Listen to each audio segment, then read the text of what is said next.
기업으로 삼으소서. 아멘.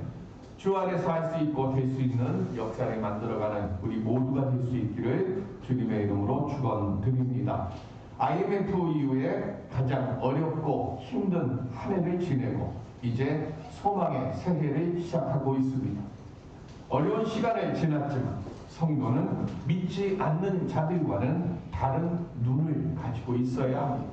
즉 남들이 보지 못하는 것을 볼 수 있고 남들이 알지 못하는 것을 알 수 있는 믿음의 눈을 가지고 있어야 합니다. 이것은 우리의 지식이나 우리의 생각으로 되어지는 것이 아니라 믿음으로만 되어지는 것입니다. 정상에서 만납시다의 저자 지그지글러가 가정 예배를 드리면서 자녀들을 앉혀놓고 이런 설교를 했습니다. 얘들아, 육척 장군 골리앗이 이스라엘에 쳐들어와서 전쟁하자고 외쳤답니다. 이스라엘 사람들은 너무 무서워서 나무 뒤에 숲속에 그리고 굴 속에 숨었단다. 그런데 이스라엘이 이렇게 바람 앞에 등불처럼 꺼져가고 있을 때 17살밖에 안 된 솜털밖에 없어서 면도칼도 필요 없는 소년 다윗이 용감하게 싸우러 나갔단다. 그랬더니 아버지의 말씀을 듣고 있던 아들이, 어린 아들이 아빠의 말을 탁 끊으면서 이렇게 얘기를 하는 거예요. 아빠, 다윗이 용감한 게 아니라 골리앗이 용감한데요. 그래요. 그럼 아버지가 다시 지그지글러가 다시 얘기합니다. 아니야, 다윗이 용감하지 어떻게 골리앗이 용감하니? 그때 아들이, 아빠, 소년 다윗은 아무리 작아도 하나님이 함께 하시니까 나가서 싸우는 게 그게 당연하죠. 그런데 골리앗은 아무리 커도 하나님도 함께 하지 않는데 자기만 믿고 싸우니 그게 얼마나 용감해요? 라고 얘기를 하더라는 거예요. 그 말을 듣고 지글지글러가 자기의 무릎을 탁 치면서 아 그래 맞아. 세상에는 골리앗처럼 하나님을 믿지 않고 자기만 의지하고 자기 힘으로 살려고 독립선언한 사람이 있고 또 한 사람은 다윗처럼 아무리 약하고 어려워도 하나님을 신뢰하며 하나님만을 의지하며 살겠다고 하나님께 종속을 선언한 사람들이 있다. 너희들은 세상에서 용감한 사람은 되지 말고 하나님을 의지하고 하나님께 종속한 다윗처럼 살아라 라고 이야기를 했다고 합니다. 올 한 해 우리는 세상에서 용감한 사람이라고 하는 이야기를 들을 것인지 아니면 하나님께 종속되어서 믿음 안에서 용감한 자라고 하는 이야기를 들을 것인지, 그래서 골리앗과 같은 이 세상과 세상에 있는 많은 시련과 어려움들을 우리는 부딪혀서 골리앗을 쓰러뜨렸던 다윗처럼 믿음으로 승리해 갈 수 있는 우리 모두가 될 수 있기를 주님의 이름으로 간절히 기원 드립니다. 어떤 믿음의 모습으로 우리 살아가야 할까요? 하나님으로부터 하나님께서 손수 만들어주신 십계명 돌판을 받아들이고 산 밑으로 모세가 내려옵니다. 40일 동안 시내 산에 올라가서 내려오지 않은 모세를 기다리다가 백성들이 모세의 생사 여부를 알 수 없다는 이유를 들어서 금송아지 우상을 만들죠. 그리고는 그 금송아지 우상을 보고는 이는 애국에서 우리를 인도하여 낸 신이다 하면서 숭배를 하고 음탕한 축제를 벌였습니다. 하나님께서 모세가 시내산 정상에 있는 이 상황에서 이 모습을 보시고 진노하세요.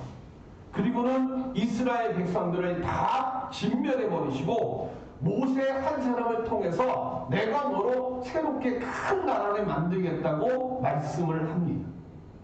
아브라함과의 언약을 파기하시겠다는 거였어요.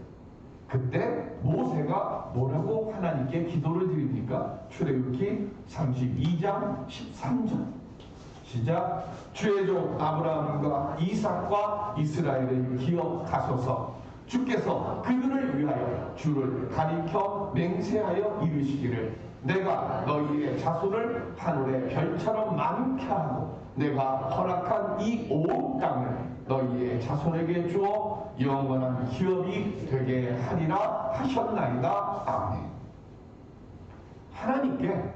하나님께서 세우신 그 언약을 기억하여 주옵소서. 만일 하나님께서 진노하셔서 지금 이곳에서 이 백성들을 쳐버리시면 세상 사람들, 하나님을 알지 못하는 이방인들이 하나님께서 하나님의 백성이라고 불러놓고 이 광야에서 다 그들을 치셨다고 조롱할 것이다 그랬어요. 그러니 하나님 진노하심을 내려놓으십시오라고 하나님께 중보기도를 드려요. 그리고는 하나님께서 진노를 거두게 하십니다.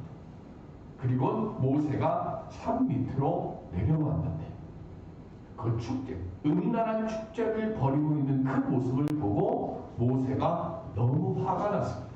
그래서 산 아래로 하나님께서 직접 만들어 주시고 하나님께서 직접 새겨주신 십계명 두 돌판을 집어 던져버렸어요. 그 돌판이 깨져버렸어요. 무슨 얘기입니까? 하나님의 복의 언약의 약속의 판이 깨져버린 거예요. 파괴가 된 거예요. 신의 약속이 깨져버렸어요. 신의 약속이 파괴되어버렸어요. 그 이유가 뭐였습니까? 그래서 모세가 이야기하잖아요. 너희들이 숭배하는 그 금송아지를 불에 태워버려. 그리고는 그걸 가루로 내서 물에 타서 백성들에게 마시게 합니다. 그리고는 다시 모세가 출애굽기 33장에 보면 하나님께 이 백성들을 살려주옵소서라고 중보의 기도를 드립니다. 하나님께서 출애굽기 33장에 모세가 간절하게 중보 기도를 드리는 그 기도를 들으시고 그리고는 모세에게 말씀하시는 것이 오늘 본문 1절입니다. 뭐라고 하셨어요? 돌판 2개를 처음 것과 같이 다듬어 만들어서 내일 아침에 산으로 들고 올라오라 하는 거예요. 시내산은 저도 못 가봤습니다. 제가 성지순례를 가는 그때는 위험한 상황이어서 시내산을 못 올라갔어요. 그런데 전에 시내산을 갔다 오신 분들은 시내산을 등반하기 위해서는 새벽에 2시 반쯤 일어나서 등산을 시작을 하면 차를 타고 많이 가서 올라가는데 등산을 시작하면 아침 해 뜰 때쯤 해서 도착한다고 합니다. 상당히 높다고 해요. 그런데 그 높은 곳을 모세가 출애굽을 시키라고 명령을 드릴 때 나이가 몇 살이었어요? 80세였어요. 그리고 오늘 지금 하나님께서 2개의 돌판을 네가 만들어서 시내산 꼭대기까지 내일 아침에 올라오라고 할 때가 모세가 시내산에 몇 번째 올라가는가 하면 8번째 올라가는 거예요. 그러니까 지금 아무리 짧아도 80세에서 2, 3년은 더한 그 시간이 지나가는 겁니다. 홀로 올라가는 것도 힘이 드는데 그곳에 이따가 신명기를 말씀을 드리지만 신명기는 더 큰 게 들어가요. 그런데 출애굽기 본문에는 2개의 돌판을 직접 그것도 뭐예요? 오늘 지금 이야기해서 밤새도록 만들어가지고 그 돌판을 들고 올라가야 되는 거예요. 다른 사람이 해주는 게 아니에요. 장로님이 해주거나 집사님이 만들어주시는 게 아니라 누가 만들어야 돼요? 모세 내가 본인이 그거를 만들어야 되는 거예요. 하나님께서 만들어주셨던 돌판과 똑같이 다듬으라고 그랬어요. 하나님께서 만들어주신 것과 똑같은 돌판을 80이 훨씬 넘은 노인이 밤새도록 깎아가지고 그 돌판을 만들고 그리고는 그 무거운 돌판을 2개를 양손에 쥐든 어떻게 들면 그걸 들고 시내산 꼭대기까지 올라가는 겁니다. 돌판에 새겨지는 내용은 똑같아요. 첫 번째는 하나님께서 직접 만들어서 새겨주신 것이고 두 번째는 모세가 다듬어서 만들어주고 그 위에 하나님께서 말씀을 직접 새겨주시는 거예요. 하나님께서 모든 것을 다 해주시고 복받을 길까지 다 주신 것이 첫 계명입니다. 그런데 금송아지 사건으로 이 첫 번째 언약판이 깨졌습니다. 첫 번째 언약이 깨진 거예요. 그리고 두 번째 언약이 지금 새겨집니다. 파기된 약속이 회복되는 거예요. 하나님께서 모세가 들고 온 돌판에 십계명을 다시 새겨 넣으실 때 기간이 40일입니다. 그런데 이 40일 동안 출애굽기 34장을 보시면 40일 동안 모세는 떡은 물론이고 물 한 모금도 먹지 않고 마시지 않고 40일을 하나님과 함께 했어요. 무슨 얘기인가 하면 사람이 한 번 신뢰도를 가지고 있을 때는 그냥 그 사람 말을 믿어요. 그런데 신뢰가 한번 깨졌습니다. 그러면 깨진 그 신뢰를 회복하는 것이 얼마나 어려울까? 모세가 하나님께서 직접 만들어주신 돌판을 깨뜨렸어요. 깨진 그 돌판을 다시금 지금 하는데 하나님과의 언약을 회복하는데 80이 훨씬 넘은 모세는 40일 동안 음식과 물 한 방울도 먹지 못한 채 언약을 회복하는 그 시간을 시내산 꼭대기에서 머물러 있는 겁니다. 이렇게 지금 새롭게 그리고 어렵게 회복의 그 일을 행하면서 우리에게는 아주 중요한 말씀이 오늘 본문 6절에 나옵니다. 그게 뭐냐면 하나님은 이러신 분이다 라고 하는 것을 모세 앞으로 하나님께서 지나가시면서 하나님의 성품에 대해서 말씀하십니다. 첫 번째 하나님의 성품이 뭐냐면 자비롭다 그랬습니다. 자비롭다. 히브리어로는 라훔입니다. 라훔이라고 하는 이 말의 뜻은 뭐냐면 여인이 아이를 임신을 해요. 임신을 한 뒤에 이 아이를 출산할 때 극심한 고통이 오잖아요. 그런데 그 아이를 출산하고 양육하는 어머니의 사랑이 첫 번째 아이를 낳고 뭐라고 그러냐면 난 다시는 애 안 낳는다고 얘기를 하지만 두 번째 아이를 또 임신해서 또 아이를 출산하는 것이 어머니예요. 마찬가지 자비롭다라고 하는 이 말의 뜻이 뭐냐면 금송아지 사건을 일으킨 이스라엘 백성들을 보시고 하나님께서 진노하셨어요. 그리고 내가 저들을 다시는 안 쳐다보겠다. 내가 저들을 이 땅에서 내가 진멸하겠다라고 하나님께서 저주를 하고 진노하셨지만 결국엔 어떻게 돼요? 어머니가 또다시 임신을 하면 또다시 아이를 기쁜 마음, 고통 속에서 출산하는 것처럼 하나님이 이스라엘 백성들에게 그렇게 아프지만 사랑할 수밖에 없는 존재라고 하는 것을 표현하는 것이 라훔이라고 하는 말이에요. 하나님의 첫 번째 성품은 바로 그 얘기예요. 하나님의 미운 자식들이지만 그래도 내가 아파서 나온 백성들이라는 거예요. 두 번째가 뭐냐면 은혜롭다. 은혜롭다. 히브리어는 한눈입니다. 한눈은 조건 없이 선물하는 행위를 말합니다. 노예 생활에 신음하고 있는 백성들 앞에 하나님께서 그냥 계시해 주셨어요. 내가 백성들에게 가서 누구라고 할까요? 얘기할 때 나는 스스로 있는 자다. 나는 야훼다. 이렇게 말씀하셨어요. 당신의 이름 야훼 여호와 이 말씀을 하나님께서 모세에게 계시해 주신 거예요. 그리고 출애굽을 시켜주셨고 오늘 복의 계명을 주시는 모든 것이 조건 없이 주시는 하나님의 한눈 은혜라는 거예요. 이 은혜의 완성이 언제 이루어집니까? 하나님께서 성육신을 하셔서 이 땅에 예수 그리스도로 오시고 십자가에서 대속의 죽음을 죽으시고 부활하신 그 역사로 은혜가 완성이 되는 거예요. 한눈이 완성하는 것. 세 번째 하나님 특성이 뭐냐? 노하기를 더디하신다 그랬습니다. 에레크 아파임입니다. 이 말의 뜻은 뭐냐면 콧구멍을 길게 늘리다라는 거예요. 콧구멍을 길게 늘리다 이 말이 저도 처음에 무슨 뜻인지 몰랐어요. 근데 가만히 생각을 해보니까 화가 나면 속에서 뭐가 나요? 열이 생겨요. 천불이 나잖아요. 콧구멍을 길게 늘리다는 얘기가 뭐냐면 화가 났을 때 바로 화를 내면 안 돼요. 콧구멍을 길게 늘리다는 얘기가 뭐냐면 화를 뭐 하는 거예요? 지금 속으로 새기는 거예요. 사귀는 거예요. 참는 거예요. 노하기를 더디하시다는 얘기는 뜻이 뭐냐면 화가 나서 당연히 지금 하나님께서 징계를 내리시고 벌을 내리셔야 되는 거예요. 그런데 징계를 내리고 벌을 내리셔야 되는 그 상황에서 한 번 더 뭐 하는 거예요? 속으로 새기는 거예요. 이게 노하기를 더디하신다는, 콧구멍을 길게 더 늘리는 거예요. 그래서 뭐 분노의 그 열을 내 스스로 줄이는 거예요. 철없는 자식이 끝없이 엇나가요.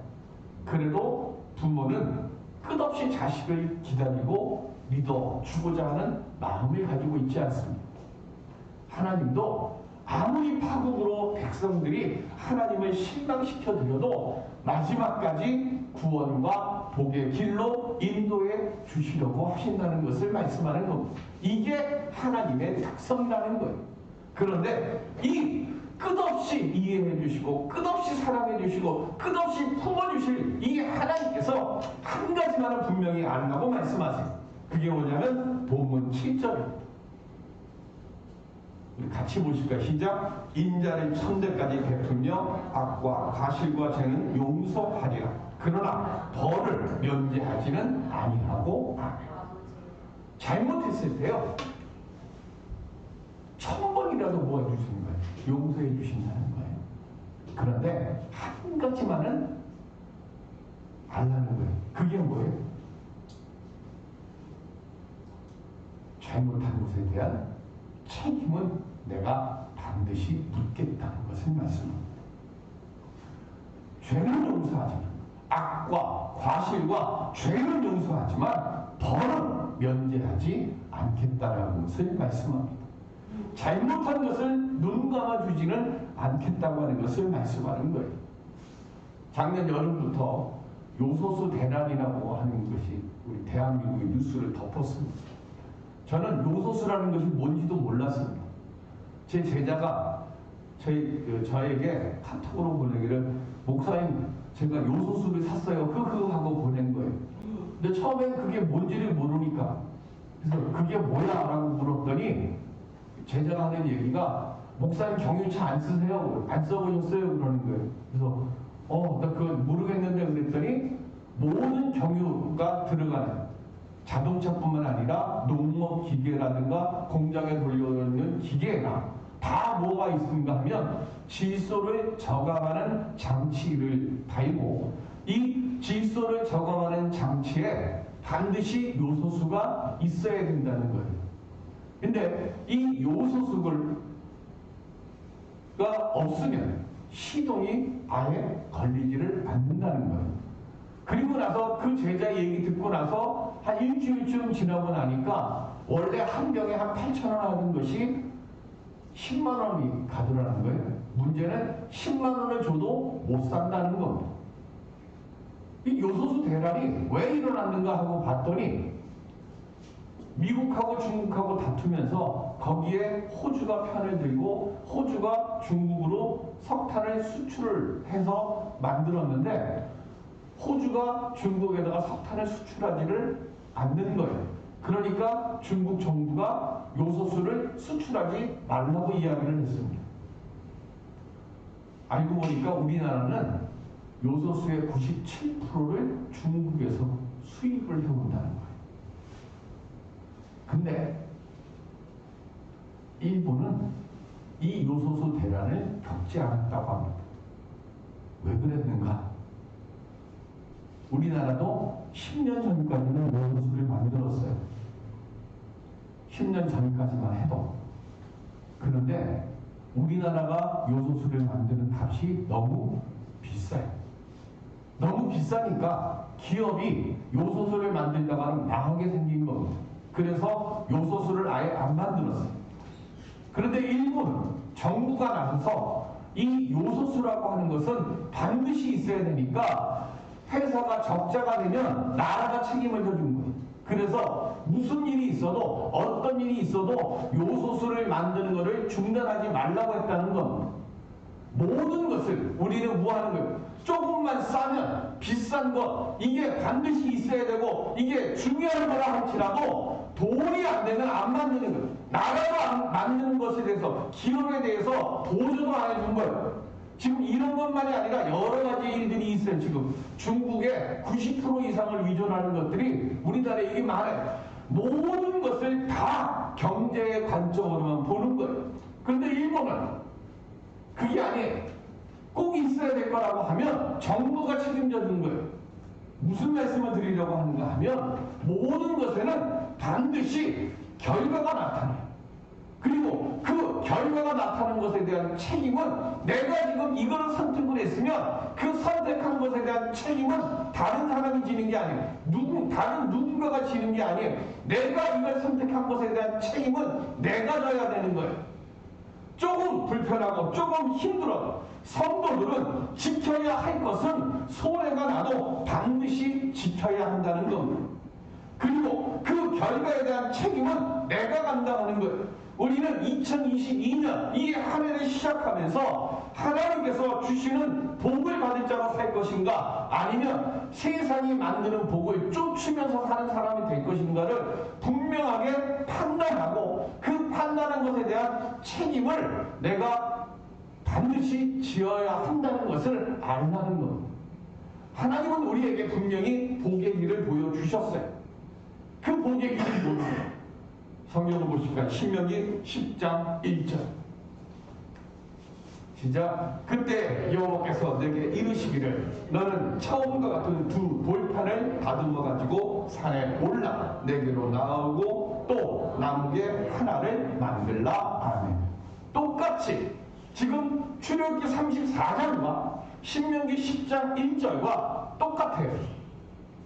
똑같이 뭐 하는 거예요? 지금 두 번째 계명을 받으러 산에 올라갑니다.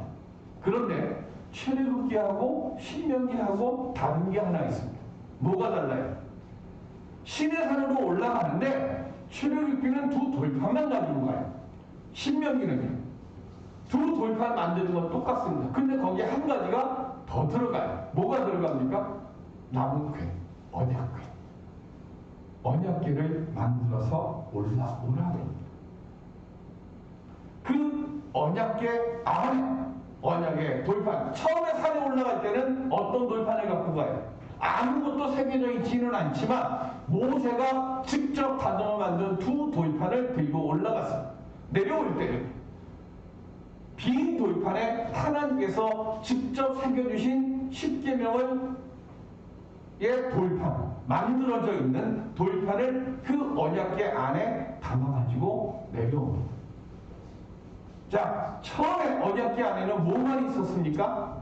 하나님께서 새겨주신 언약의 돌판만 있었습니다. 그런데 훗날 이 언약궤 안에는 뭐하고 뭐가 더 들어갔어요?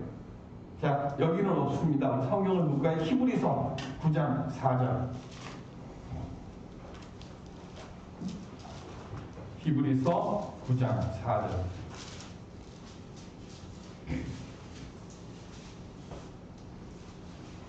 히브리 9장 4절. 시작. 금향로와 사면을 금으로 싼 언약궤가 있고 그 안에 만나를 담은 금 항아리와 아론의 쌍난 지팡이와 언약의 돌판들이 있고. 아멘. 처음에는 뭐만 있었습니까? 언약궤 안에, 법궤 안에 하나님의 말씀을 담근 언약궤 돌판 2개밖에 없었어요. 그런데 그 후에 이 언약궤 안에 만나를 담은 금 항아리와 아론의 쌍난 지팡이가 담겨졌습니다. 2022년 우리는 두 번째 돌판을 받아들이고 있습니다. 새로운 돌판을 하나님께서 우리들에게 만들라고 명하고 계십니다. 만남의 교회라는 언약궤는 하나님께서 만들어 주셨습니다. 이제 우리가 이 만남의 교회라는 언약궤 안에 무엇을 담아 넣어야 할까요? 언약의 돌판은 모두 가지고 있습니다. 그러면 그 언약의 돌판 속에 그 위에 우리 만남의 교회의 성경 필사라고 하는 것을 하나 새겨 넣으려고 합니다. 우리 모두 다 성경 필사에 부지런히 그리고 열심히 동참해 주시길 바랍니다. 그는 노트에 적지만 그 성경 말씀 한 자 한 자는 내 마음판에 말씀을 새겨 넣을 수 있기를 바랍니다. 그리고 만나는 광야에서 백성들에게 하나님께서 일용할 양식으로 매일매일 주신 거예요. 하나님께서 만나와 같은 돌보심으로 필요한 물질을 내게 허락해 주실 줄을 믿고 우리는 매일매일의 삶의 시간들을 말씀을 따라 살아가려고 해야 하는 겁니다. 그렇게 매일매일의 삶 속에서 주의 도우심을 소망하면서 오늘 내려주실 만나는 무엇일까?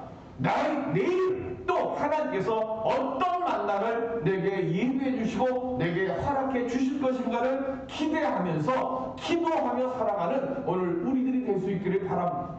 우리가 담아놔야 될 만나의 그 항아리는 오늘 매일매일 하루하루를 살아가면서 소망하는 기도의 만나를 매일매일 담아야 돼. 만나는 매일 아침마다 나가서 광야에서 그거를 거뒀어요. 하루에 정한 시간에 내 기도의 만나를 하루도 쉬지 않고 그 만나의 항아리에 넣을 수 있는 오늘 우리들이 될 수 있기를 바랍니다. 세 번째는 아론의 쌍난 지팡이입니다. 생명 없는 지팡이에서 살구 열매가 열렸습니다. 절망의 자리 속에 있는 생명, 나무 지팡이입니다. 생명이 없는 겁니다. 소망이 없어요. 절망밖에 없고 낙심밖에 없는 그곳에 살구 열매가 맺혀지는 것처럼 하나님의 초자연적이고 초능력적인 능력의 그 임재를 경험하게 해달라고 하나님께 구하고 응답받는 열매를 만들 수 있는 오늘 우리들이 될 수 있기를 바랍니다. 소망하지 않았고 꿈꾸지 않았던 것, 그러나 믿음의 기도를 통해서 주여 아론의 지팡이에서 쌀이 나고 살구 열매가 맺혀진 것처럼 오늘 내가 포기해놨고 내가 잊어버렸고 내가 갖고 싶어하지도 않았던 생각지도 못했던 그 은혜의 역사를 2022년도 제가 말씀과 기도의 만나를 통해서 주께 구하오니 아버지 하나님 능력의 열매를 응답의 열매를 하나님께서 만들어주신 언약궤 안에 담을 수 있게 주옵소서. 말씀 묵상과 필사 기도의 언약궤를 만들고 주를 향한 소망으로 나갈 때 그때 주님께서 우리들에게 만나와 쌍난 지팡이를 우리 가정과 우리 만남의 교회에 채워주실 줄로 믿습니다. 금년 한 해 응답과 돌보심의 결과를 내 믿음의 책에 새롭게 써넣어서 하나님께서 생겨주신 축복의 십계명 외에 하나님께서 내게 주신 믿음의 은혜인 십계명이 여기 있습니다 하고 주께 드릴 수 있는 새 언약을 우리의 믿음의 마음판에 새기고 그리고 그 마음판에 새겨져 있는 그 은혜의 열매들을 우리의 삶의 모습에서 온전히 드러낼 수 있는 믿음의 걸음을 뚜벅뚜벅 걸어가는 우리 모두가 될 수 있기를 주님의 이름으로 축원드립니다. 기도하겠습니다. 은혜의 아버지 하나님, 믿음의 새 결단을 허락하여 주시옵시고 금년 힘들고 어려운 시간들을 지나가고 있지만 그래도 주님께서 우리의 믿음의 언약궤, 만남의 교회의 언약궤뿐만이 아니라 내 가정과 내 일터에도 주님께서 허락하여 주신 언약궤가 있는 줄로 믿습니다. 주님, 응답의 열매를 거두어 그 언약궤 속에 채워놓을 수 있는 믿음 갖게 하여 주옵시고 능력 갖게 도와 주시옵소서. 감사하며 예수님의 이름으로 기도드립니다. 아멘.